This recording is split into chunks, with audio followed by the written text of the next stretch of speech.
President Trump is reportedly weighing military strikes or other forceful measures in response to Tehran's deadly crackdown on protesters. Iran's Supreme Leader Ayatollah Ali Khamenei has warned Donald Trump against launching strikes on his country, insisting that any attack would lead to a regional war. The president has responded. Let's listen. We have the biggest, most powerful ships in the world over there, very close. Couple of days, and hopefully we'll make a deal. If we don't make a deal, then we'll find out whether or not he was right.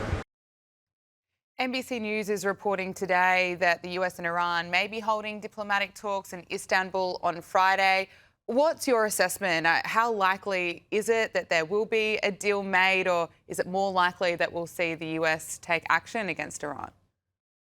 I think it's very likely, Gabrielle, we'll see action being taken, military action launched from US Navy aircraft carriers and other assets. But there is a possibility of a deal. The deal that Trump is looking for is the dismantling of the Iranian nuclear program, possibly including some sort of cessation on their ballistic missile program, though that's not clear. That's the one thing which the Iranian Revolutionary Guard regime may be willing to give up, in the sense they may be giving away nothing if their program's already been stopped by last year's airstrikes. So there's that sort of thread of hope that here's a deal that's acceptable to them, they could save face, and it'd be acceptable to President Trump. But I think it's very likely that neither side will be satisfied and it'll escalate. Of course, such a deal would not satisfy protesters in Iran, nor would it satisfy Israel, which would like to see Iran permanently fractured or at least weakened so that it's no longer a threat. So I think the pressure will continue. And that assembly of military assets, the deep penetration of Iranian defense by Israeli intelligence suggests that there's going to be pressure to use the capacity that they have to do something more. Arab states in the region fear that any type of US attack on Iran would prompt a response from Tehran that would be likely directed at them. Do you think this is why we've seen Donald Trump hold off for the past few weeks? Yeah, there's a bit of a tussle, Gabrielle, between Arab states and also Turkey. It must be said that's also in the frame, and Israel. Israel would like to see this moment of opportunity taken. The Iranian regime is weaker than it's ever been. Mind you, there's no opposition in the wing, so it's not clear what sort of regime change there would be, but its capacity to retaliate is limited. Arab states are concerned, of course, because that capacity to retaliate is still not nothing. There could be strikes on US forces in Gulf bases. Likely to be a strike deep into Turkey on the US base in Incirlik, but it's not impossible.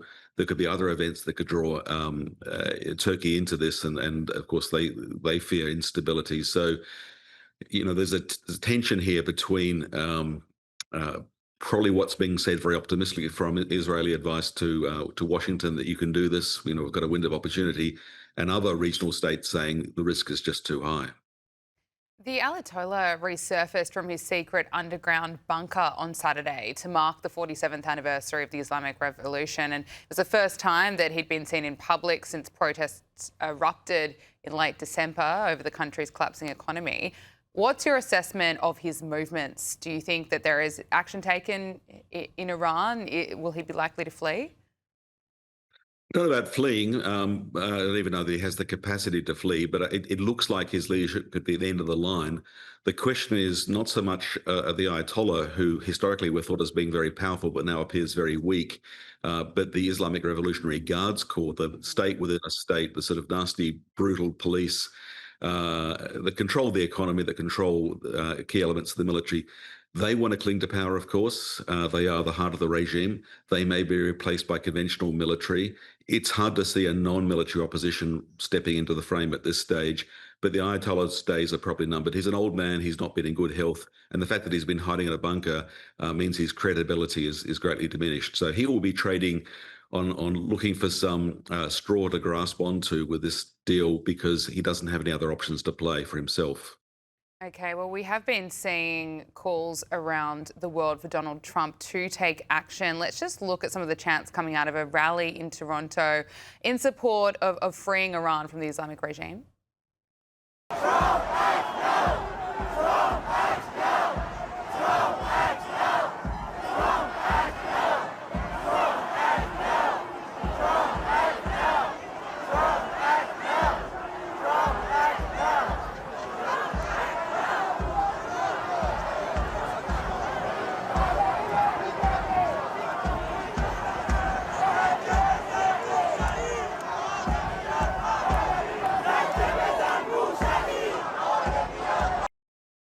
So if we do see action being taken, how successful would it be in destabilising the regime?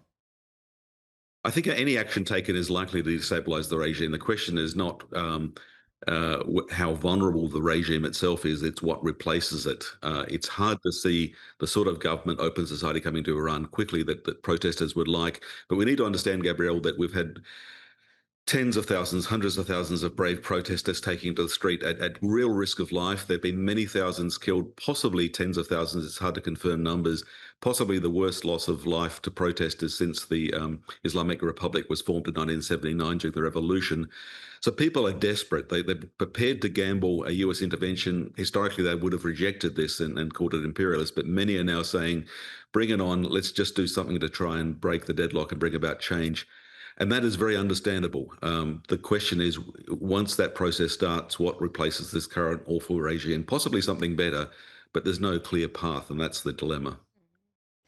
On those protesters, and it was horrific to see so many killed. We don't know the exact number. One Iranian protester whose family were told that he faced the death penalty has reportedly been released. Iranian protester Irfan Sultani has been released on bail just days after the US warned that he was facing execution, a claim that Tehran has denied. But according to his lawyer, the 26-year-old was freed over the weekend after a bail payment of around $12,000. He was arrested during nationwide protests earlier this year for propaganda against the state and national security forces. What's your assessment of why he was released? I think it shows that pressure from the US does make a difference, but it's double-edged. What the regime is saying, and they control the internet and they control, vast disinformation capacity, is that all of the protesters are driven by foreign agents, by the US and by Israel. And so here's the dilemma. When the US says, the president says we stand with the protesters, it sort of reinforces that message. But I do think that these releases, and it's not this only, not the single case, there have been others, amidst all sorts of horrible cases of execution, summary death, it does show that US power makes a difference. The question now is, how can that US power be used in a way that gets the maximum good without risking too much? Global Islamic Politics Chair at Deakin University, Professor Greg Barton, thank you so much for joining us. We really appreciate it. Thanks very much.